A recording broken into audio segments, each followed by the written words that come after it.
Hello, loves. Welcome back to the Body Love Binge. How are you doing today? So, this episode is a little different, but I'm actually going to be doing this once a month. I'm going to be answering questions that the queens in my group coaching have asked, and as I'll be removing their name for privacy reasons, but I know that the questions that they have, a lot of you will have too. So, I thought I would share, and hopefully you'll get value from the questions that I'm answering.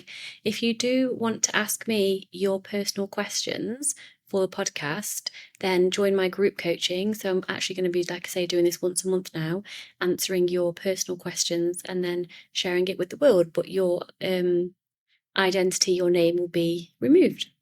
And also you can see I have a sleeping baby on me. You can see half of her face. My daughter is on me, but if she wakes up, then we will continue as we go. Anyway, let's dive in. So let me bring my question. The question is, I'm freaking out about GLP-1. It's being available for weight loss everywhere. The pressure to be thin is rising. My husband might take them, his brother already is, and it feels like there's no excuse anymore not to be thin. I used to dream of something like this when I was in a bigger body. It feels like diet culture is taking over again and I don't know how to protect myself. And she also has a second question which ties into the first. And then she says, my husband is now taking GLP-1s. He's hid them in the fridge. I feel so threatened, alone and isolated, especially when others don't understand why this is so hard for me. There's a fly that is not welcome in my space. So first and foremost, my love, you're not wrong for feeling threatened. What's happening is it's touching your absolute core wound. Everything is a mirror. So the outside world is reflecting back to you what you still have within you to heal. So first and foremost, of course you feel threatened. I'm sure there's many other people out there that are feeling threatened as well. Also, it's interesting you said in your question, I know I've shortened the question, but you said there's no excuse anymore not to be thin. I mean, if you were on a coaching call with me, I'll be diving into what that actually means. Why do you have to be thin? Why is it there no excuse anymore? It's okay to be in your natural, authentic body. I know the world mirrors back to you that it's not okay, but it is okay because here's the thing. Number one, I validate exactly how you're feeling because, of course, you feel threatened. The world is reflecting back to us over and over again that fat is bad, thin is good. This is the next miracle weight loss drug. Take this. There's no excuse anymore.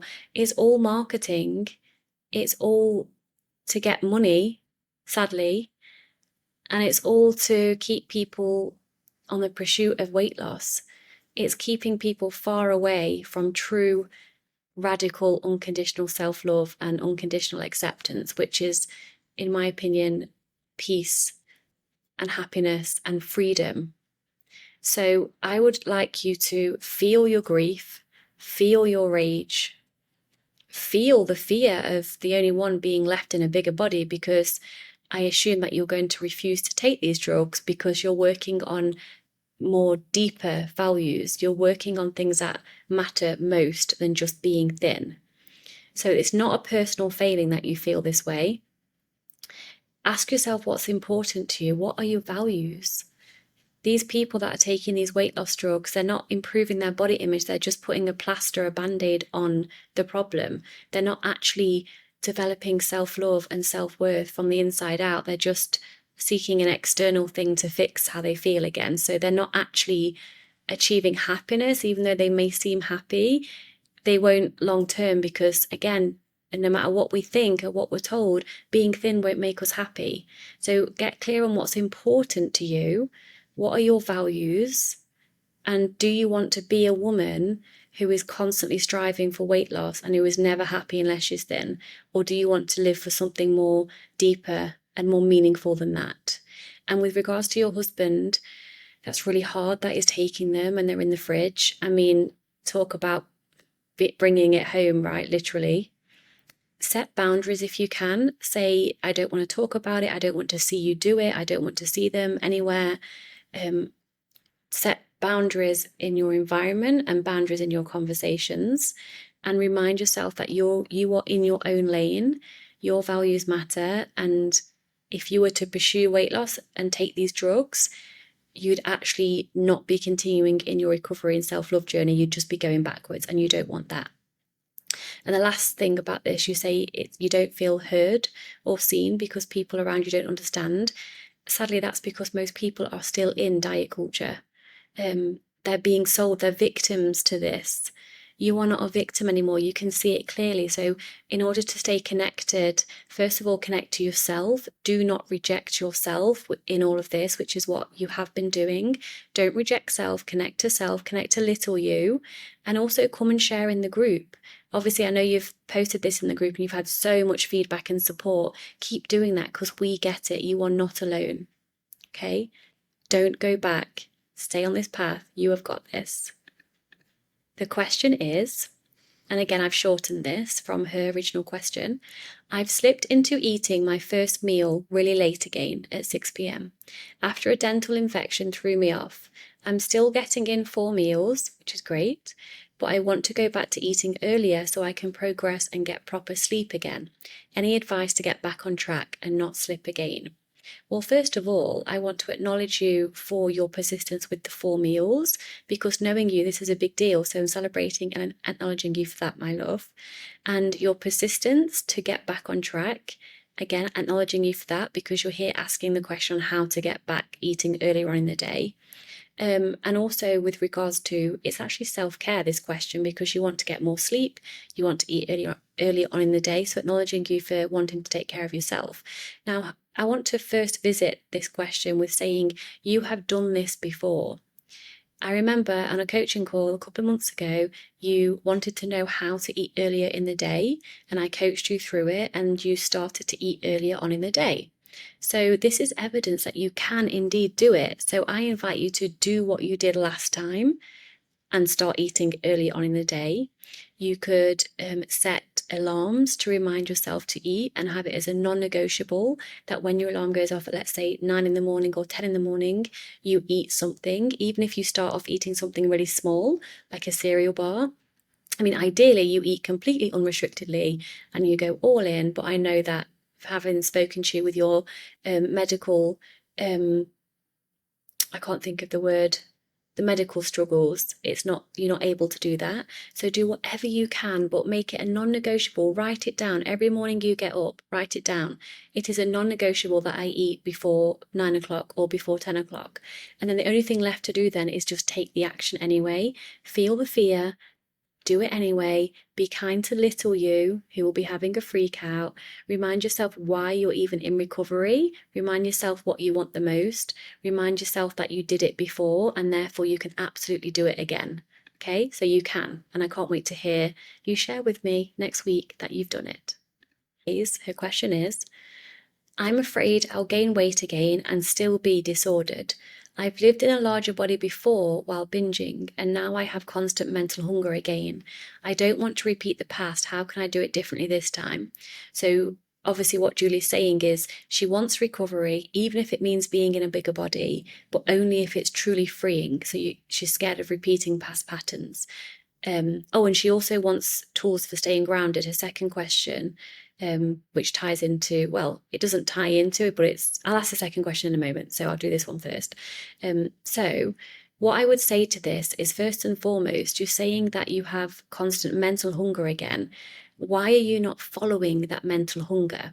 Because you say you want freedom, right? You say you want freedom, even if it means being in a bigger body. That's the absolute guarantee you're going to recover. If you're willing to be in a bigger body, you will become free. Now, on the next coaching call, put your name down, and the universe, I'm sure, will pick your name for me to coach you through this, because binging is a reaction to restriction. A binging episode is a reaction to mental restriction, physical restriction, past restriction, or impending restriction. So you're saying that you've lived in a bigger body before whilst you were binging. That's because you were binging in reaction to restriction of some kind. Now you say you have constant mental hunger. What's stopping you from following your mental hunger? The reason that you're making mental hunger a problem is why you don't currently feel free.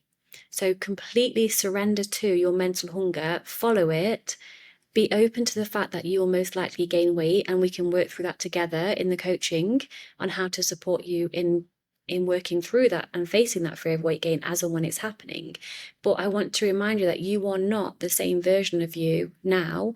You're not the same version of you that you're stepping into as you was back then when you were binging in reaction to restriction, because you weren't in this program. You're not doing the deeper work that we do in this program. So I guarantee you will be free. I promise you.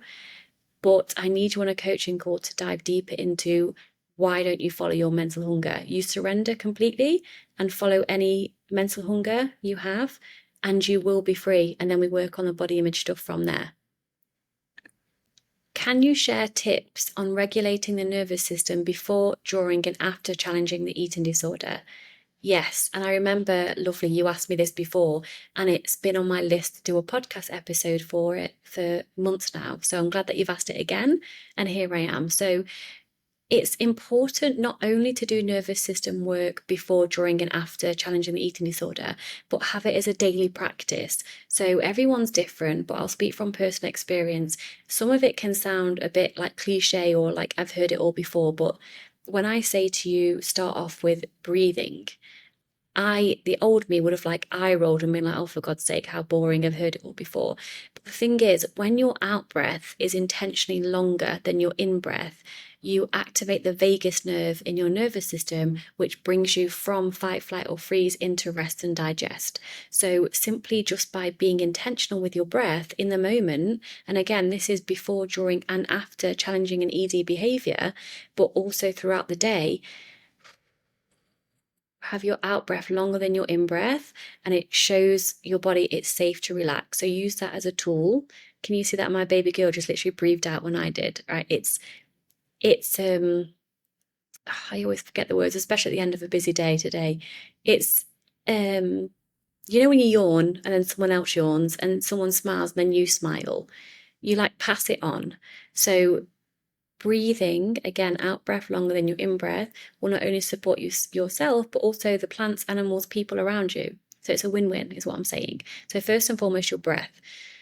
What I wouldn't advise is, if you're very anxious, I wouldn't advise intentional breath work where you're following a pattern of breathe in for 4, hold for 7, breathe out for 7, whatever it is. That didn't help me. It actually made my breath worse because it just made my body even more tense by trying to control my breath. So all I would advise here is allow your out breath to be longer than your in breath and give yourself, your body, full permission to relax. Now that's just throughout the day, also before, during, and after the ED challenge. As well as that, again, this is throughout the day as well, especially before, during, and after the ED challenge. Check in with your physical body. What's going on? Is your shoulders, are your shoulders tight? Is your back tense? Are your hips tense? Is your stomach tense? What's going on now as you're watching or listening to this with your physical body? Feel into your physical body and give yourself full permission to relax whatever tension is showing itself to you now, because I guarantee you'll be holding tension in your body without even realizing it. So again, a daily practice. Set reminders on your phone if you need to throughout the day. Just check in with your physical body. Oh, where am I tense? Oh, just choose to let it go. That was key for me and still is. Choose to let it go whenever you notice tension creep up in your physical body. Another thing is meditation. Guided meditation especially can help you really relax. So you can go on Insight Timer and type in anything. It's got a search bar and it's all free. Self-love meditation or anxiety meditation or whatever it is. And there's loads of meditations in the modules of the Body Love Binge program as well. So pick what feels good and just do a meditation 3 times throughout the day for 10 minutes, morning, noon, and before you go to bed or when you're in bed. And just get yourself more relaxed over time, other than being in an anxious state. What else for nervous system regulation? Somatic work. So there's loads of somatic work on YouTube. There's actually a great program called The Workout Witch. She does 3 program bundle called Heal Your Nervous System, and that's specific physical, very slow exercises to release stored trauma in the body, which creates an underlying foundation of anxiety. So I definitely recommend checking her out or Googling somatic work to release the stored trauma and tension in the body. Again, this is like a daily, weekly practice. But in the moment specifically, first of all, breathe. Look around you, remind yourself that you are safe in this moment, because when you challenge an ED behavior, your nervous system signals to you danger. You're not actually in danger. The fear is just making you think that you are. So ground yourself, look around, remind yourself that I'm safe in this moment. When you're breathing out longer than you're breathing in, you're then able to access your prefrontal cortex in your brain and use the mindset work, like remind yourself why you're doing recovery. Remind yourself why you're challenging this fear food in the first place. Remind yourself what you want. Talk to yourself with positive mantras and affirmations like, I can do this. I can feel the fear and do it anyway. And support yourself in it with mindset after you've just brought your nervous system down. And I can't think of much else, but you can only use your mindset when you've brought your nervous system down, because you can't mindset your way out of a trauma response. You have to do the somatic nervous system healing first, but again, not just as and when. Make it a daily practice. And also audit your life. Do 2 columns. Write down the column on the left, what stresses you in your day-to-day life, and then the column in the right, what relaxes you. And then obviously I aim to have more activities that relax you day to day than what stresses you. And then do an audit of what stresses you. Can you remove them from your life? So I hope that has helped, and then we can go into this on a deeper level specifically for you, my love, in our next coaching call. And the question is, I've been diagnosed with osteoporosis and fear I'll be told to stop running. Running helps my mental health. And then also I eat 4 Weetabix on gym days and now feel like it's too much if I'm not exercising. But I enjoy it and feel full. Am I doing something wrong? Well, first and foremost, let's address the Weetabix thing. You are not doing anything wrong. You are listening to your body. You enjoy it. You feel full. You feel satisfied. It doesn't matter what exercise you're doing or not that day. Enjoy the Weetabix. It's not too much. Listen to your body. Keep doing what you're doing. That's an easy one for that one. And with regards to the osteoporosis, I'm sorry you've had that diagnosis, lovely, and I guarantee it's linked to past restriction. 99.9% of the time it always is. It's linked to past restriction. So again, sorry you've had that diagnosis, and your fear is you'll be told to stop running. You've not been told to stop running yet. So you say running helps with your mental health. I'm not saying it doesn't. Is it all because you're afraid that you won't get the mental health support, or is the fear linked to not being able to exercise in the way you prefer? So I'm curious, like, what the fear actually is. If it's only because you won't have a mental health reliefs, then I'm going to talk about that in a moment. But I feel energetically there's something else that is like more of an attachment to it that's perhaps linked to an eating disorder behavior or energy. So I'm just questioning that. If you're told to stop running, there's other things that you can do. You know, I used to love running. You know, it helped my mental health. I love being out in nature, in the woods. And when I was pregnant, I continued running, and my boobs were just like, no. So I stopped running because it just felt my body was telling me no. And I wanted to start again, actually, after I gave birth. But my body is also just saying no. And in fact, I'm doing no working out or exercise at all currently, just walking and using my body to take care of my daughter. And I don't feel like my body's asking for anything else right now. In fact, doing something else would be not honoring my body at all. So why I'm sharing this is I miss running a lot, but any form of running or jumping or any impactful exercise, my body's just so not loving it at all. And I do miss it. So you get to grieve that and just be like, that's sad, and feel that and focus on what you can do. So if you get told you have to stop running, biking is a good exercise for mental health in in the open air, in the countryside, etc., that is more kinder to your joints. Don't allow the fear to be like, what if? We'll cross that bridge, my lovely, if it comes to it. And for now, do a little brainstorm of what other body movement sounds and feels good to you that isn't in an attached way, that would be better to support your body. And sometimes, we have to live with the consequences of the decisions our past self made. For example, my body, oh God, the amount of exercise I did when I was starving myself, I'm kind of paying for it now with like pains here and there, and it's just the way it is, and I'm just taking care of myself the best way possible and accepting that was part of the past me who made those choices, and meeting myself with love. Okay, so I hope that has helped. But you're doing everything right, especially around the Weetabix. Tune into your body, eat whatever you want to eat, and don't allow the fear to jump forward into the future, and do a brainstorm of what else can help with your mental health around the exercise. And the question is, you often ask, what would love do? But sometimes it's not obvious. It's not always as simple as doing the opposite of fear. Can you talk more about this? Yes. So it's more of a feeling, right? So if we look at the root of where something is born or have been created, it's either love or it's fear. There's only one of those two things, right? So I would like you to be on a coaching call so I can ask you for an example, what you mean here, meaning like it's not always that obvious. For me, it is obvious because you get connected to yourself and how it feels. So let's use a made up example. Let's say you're facing a fear food, a cookie, and you're asking yourself, what would love do? So you could go two ways here. If you're in your head, and also if you're feeling into your body, eating the cookie brings up fear, it brings up panic, which actually doesn't feel loving, right? Which is, I'm assuming, kind of going that route. Whereas if you're looking at avoiding the cookie, it might feel kinder to yourself to avoid the cookie. However, my question is, what would love do?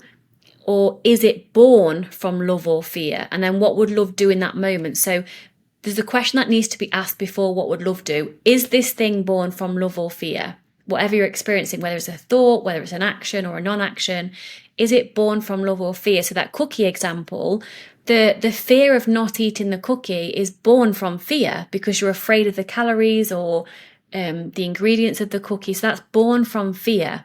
The opposite to fear is love. In fact, there's something I want to say around that. Is the opposite from fear to love? I guess, yeah. I don't believe in tangible fear. I only believe that love is all that there is, because even underneath the fear, it's a part of you loving yourself, which is why it's creating the fear in order to try and protect you from something. So all there is love anyway. But let's go with the opposite to fear is love. The opposite to love is fear. So in that moment, what would love do? If you loved yourself so much and you wanted freedom and peace, then you would choose to eat the cookie, because in the moment it might not feel loving because you're in fear. But long term, the bigger picture, love would encourage you to eat the cookie because you want freedom. So it depends on what your goals are. So what would love do depending on what your goals are?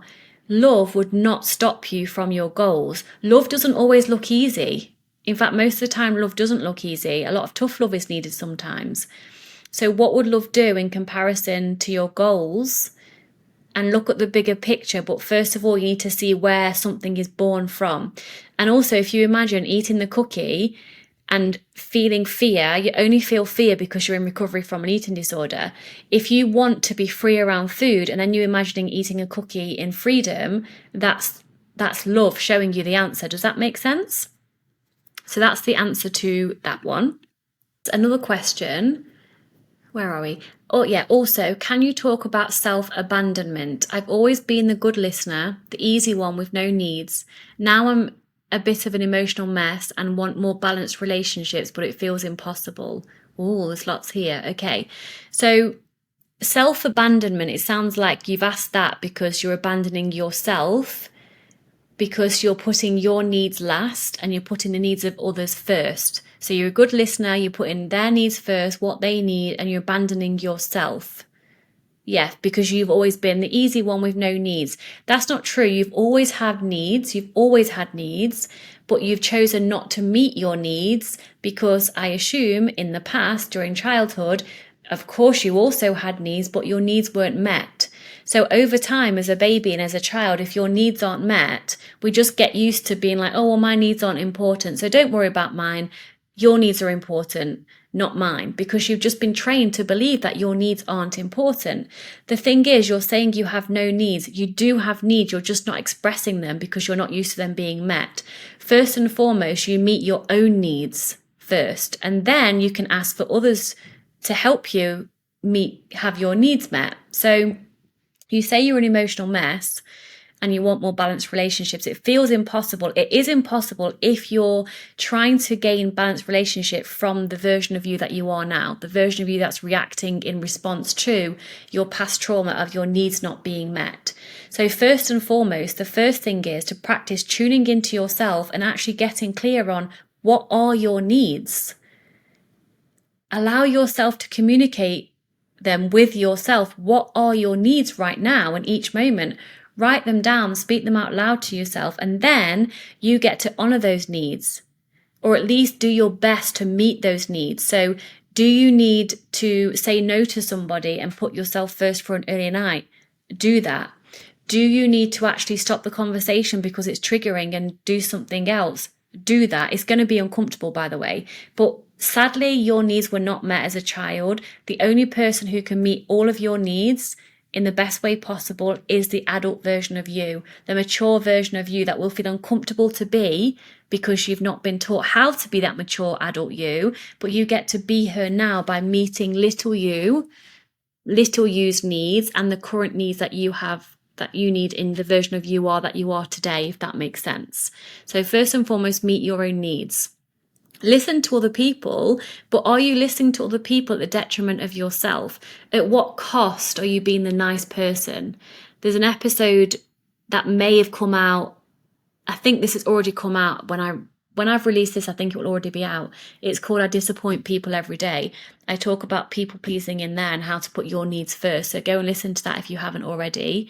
But yeah, it's just an old trauma response that feels impossible to build balanced relationships on, because it is, unless you change.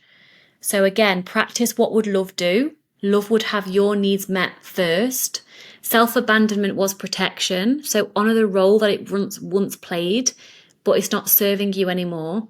Practice self-expression. Practice naming your needs out loud. Practice taking care of what your needs are and meeting your own needs, and then start asking for help.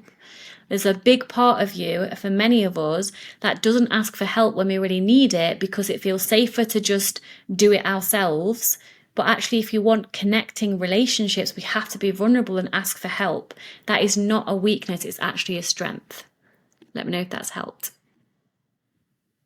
All right, love. So they were all of the questions that I had this month. Let me know if you like these Q&A type episodes. And like I said, if you do want your question answered, then come into my group coaching. You can actually join and try out for a month. And so if you come and try out for a month and you want to then stay for the year, which I'm almost certain you will, you get the month back that you've paid. So you get a refund for the month when you sign up for the year. Worst case scenario, you'll sign up for a month, lose €140, which you won't lose because there's so much fucking value in there. Even in a month, it's insane. And at least you'll know if it's for you or not. I want to guarantee it's for everybody who's feeling called to try out for the month. You get your money back if you sign up for the year. Worst case scenario, you've spent €140 and you've got a shit ton of value and you decide it's not for you. So come and check it out. I'll answer your direct questions. We have 2 coaching calls in there a month. You'll have access to the Body Love Binge program, the Body Love Bite, my extra resources program. It will take you like a year to go through all the content. There's so much value in there. And you get daily support from the other incredible women in the group. And of course, direct access to me in there as well. So I wish you the most beautiful day, evening, morning, wherever you are in the world. And yeah, I'll see you on the next one. Much love.